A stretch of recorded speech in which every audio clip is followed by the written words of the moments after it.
The babe strips down to nothing, just to wake up this ancient mummy from 50 years ago. The mummy sneezes, and boom, he's alive again. He opens the cabinet door and steps out, apologizes for breaking the glass by accident. Adela's like, "No worries, I got it." She woke him up just to heal her own sister. A year back, a tennis ball comes flying, smacks her sister's noggin. Sis hits the dirt, loses her hat pin, and bam, she's a vegetable now.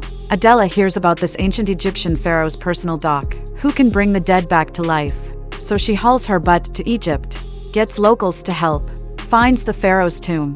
She presses the stone door switch, and Egyptians see gold, go crazy chasing it, all dreaming of riches. But Adela heads straight for the coffin.